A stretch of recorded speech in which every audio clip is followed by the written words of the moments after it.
নমস্কার বাঙালি। আমারও আপনার কিছু সত্য ও ভৌতিক ঘটনা দিয়ে সাজানো আমাদের বিশেষ নিবেদন প্রেজনী। আপনাদের ঘটনা, আমাদের গল্প।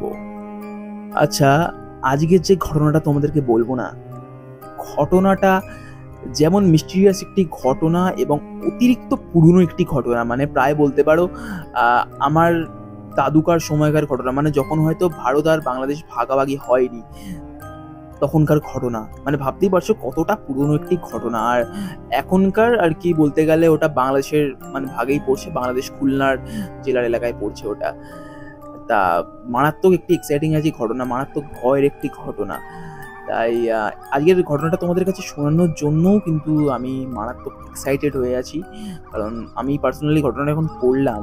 ঘটনাটা শুনতে না মানে প্রচণ্ড ভালো লাগছে, মনে হচ্ছে সেই পুরোনো দিনের দাদু ঠাকুমারা ঠিক যেরকম ঠিক ঘটনাগুলো শোনাতো, গল্প শোনাতো না, ঠিক ওরকম ভাইব তোমরা আজকে পেতে চলেছো। তাই আশা করছি তোমাদের আজকের ঘটনাটা ভালো লাগবে।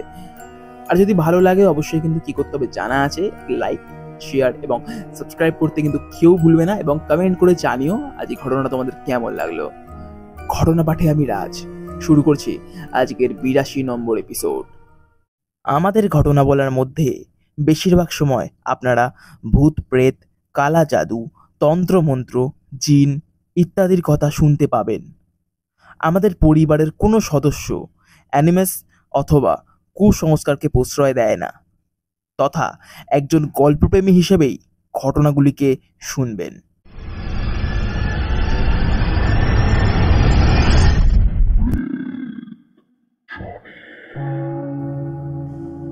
হে রাজদা, আমি দীপানন্দী মালদা থেকে ঘটনাটি লিখছি।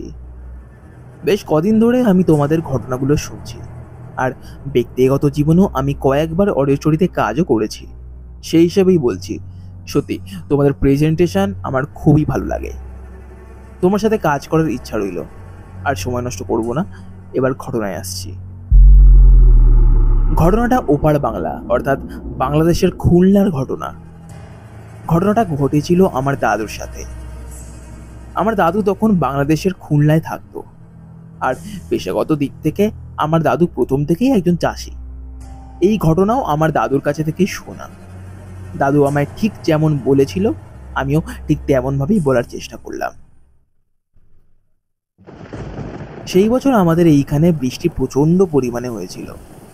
বৃষ্টি বলতে প্রত্যেক বছর যে পরিমাণে বৃষ্টি হয় তার থেকে প্রায় দ্বিগুণ।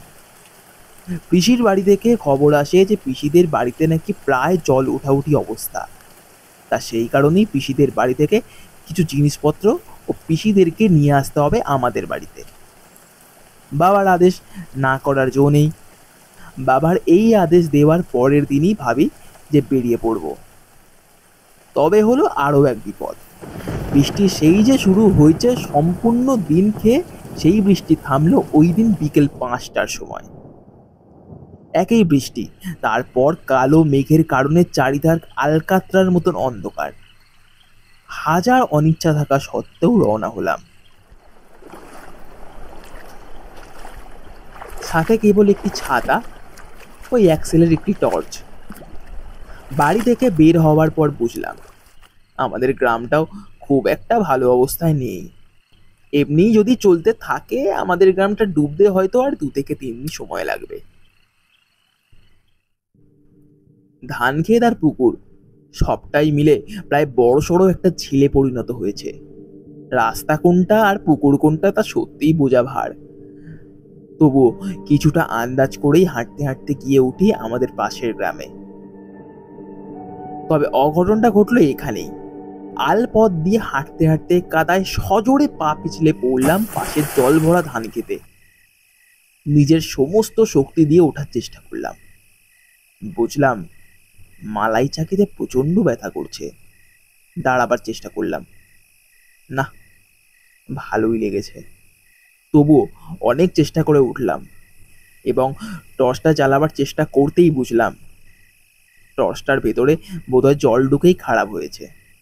অর্থাৎ এতটা পথ, এই ব্যথা, অন্ধকার আর এই জল কাদাই আমার একমাত্র সাথী। কোনো রকম অন্ধকারে ডাঙা হাতড়াতে হাতড়াতে একটু শক্ত মাটি পেলাম। ওখানেই বসে আশপাশটা দেখলাম।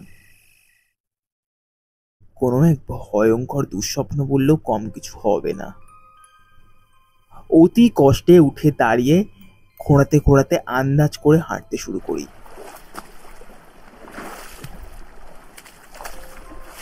কিছুক্ষণ ওই আলকাতরার মতন অন্ধকারে হাঁটার পর বুঝলাম, না, এইভাবে যাওয়া অসম্ভব। অন্ধকারে নিজের হাতই দেখতে পাচ্ছি না, রাস্তা বুঝি কিভাবে? আচ্ছা, ঝামেলায় পড়া গেল তো। যদি খুব ভুল না করি তবে এই জায়গা পেরিয়ে আরো গোটা 9 কিলোমিটার পর পিসির গ্রাম। কি করা যায়? এইসবই ভাবছি, এমন সময় আমার পিঠে একটা ঠান্ডা ভেজা হাত পড়তেই আমি যেন আঁতকে উঠি। কে কে? আরে আমি রে ভোল্টে, আমি। পিসেমশাই, আপনি? এই বলে উঠে দাঁড়াই এবং বলি, আপনি কি করছেন এখানে? আর বলিস নে, তোর পিসি সেই সকাল দিয়ে মাথা খাচ্ছে যে তুই কখন আসবি। এত দেরি হয়ে গেল, এলি না কেন? আর সহ্য করতে না পেরে হুমড়ি তুমড়ি করে বেরিয়ে পড়ি। তোদের বাড়িতেও তো গিয়েছিলুম, সেখানে গিয়ে শুনি যে তুই নাকি বেরিয়ে পড়েছিস। আর সময় নষ্ট না করে আবার রওনা হই। বুঝলাম তুই ওই ক্ষেতের রাস্তায় ধরেছিস, নয়তো পাড়ার রাস্তা দিয়ে আসলে তোর সাথে তো আমার দেখা হয়ে যেত, তাই না? আমি যেন এই অন্ধকারে ভগবানের দেখা পাই। পিসমশাই বলে ওঠে, চল চল, আর দেরি করিস নে। আমি আগে আগে যাচ্ছি, তোর পেছন পেছন আয়। ওইদিকে তোর পিসি আবার পথ চেয়ে বসে আছে। উফ, বাঁচালেন। টর্চটাও জল ঢুকে খারাপ হয়ে গেছে। আপনি না এসে পৌঁছালে যে কি হতো তা ওই ভগবানই জানেন। চলুন চলুন। এই বলে দুজনে এগোতে থাকি, পিসেমশাই আগে আগে আর আমি পেছনে পেছনে। মাঝে কিছু গল্প আর কথায় কখন যে পিসিদের গ্রামে ঢুকে গেছি তা বুঝতেই পারিনি। বাড়ির সামনে আসতে পিসেমশাই বলে, যা যা, দেখ তোর পিসি কতক্ষণ থেকে তোর জন্য পথ চেয়ে বসে আছে, যা। আমি জল হাতড়ে হাতড়ে গিয়ে উঠি পিসির বাড়ির বারান্দায়। বারান্দায় উঠতেই পিসি ও পিসির বাড়ির লোকেরা মিলে সে আমার কি যত্ন। এরপর পিসি পিসেমশাইয়ের কথা জিজ্ঞাসা করতেই আমার মনে পড়ল, হ্যাঁ ঠিকই তো, আমায় ঘরের ভেতর ঢুকিয়ে দেওয়ার পর পিসেমশাইকে তো আর দেখিনি। আমি পিসিকে সবটা বলি এবং বাইরে গিয়ে পিসেমশাইকে ডাকতে থাকি, ও পিসেমশাই, পিসেমশাই, ও পিসেমশাই, আরে কোথায় গেলেন? না, কোনো উত্তর নেই। এই দেখে বাড়ির সবাই ডাকাডাকি করতে থাকে, তবুও পিসেমশাইয়ের কোনো সাড়া পাওয়া যায় না। এরপর বাড়ির সবাই বাইরে বেরিয়ে খুঁজলেও পিসেমশাইকে পাওয়া যায় না।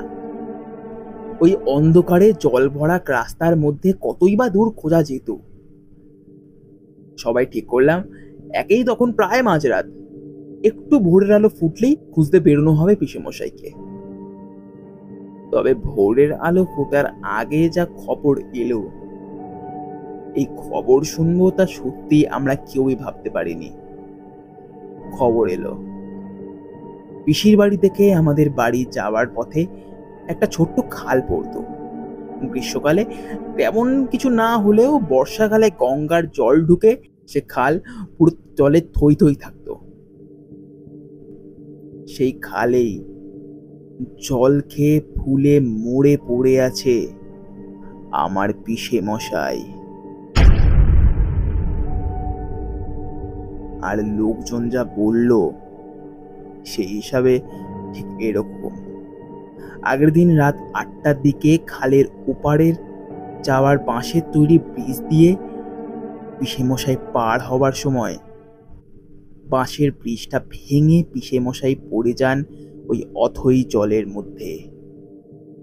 এই দৃশ্য সামনে থাকা কিছু লোকজন দেখলেও খালের জলের স্রোতে আমার পিসেমশাইকে টেনে নিয়ে যায় এবং অন্ধকারে তাকে আর খুঁজে পাওয়া যায় না। আজ ভোরবেলাতেই অনেক খোঁজার পর প্রায় 1 কিলোমিটার দূরে একটি মাছ ধরার জালে আমার পিসেমশাইয়ের দেহ ভেসে উঠেছিল। তবে পিসেমশাই যদি রাত 8টা নাগাদই মারা যান, তবে রাতের বেলা আমার সাথে আমাকে ছাড়তে এসেছিল কে? পিসে মশাই নাকি পিসে মশাইয়ের আত্মা?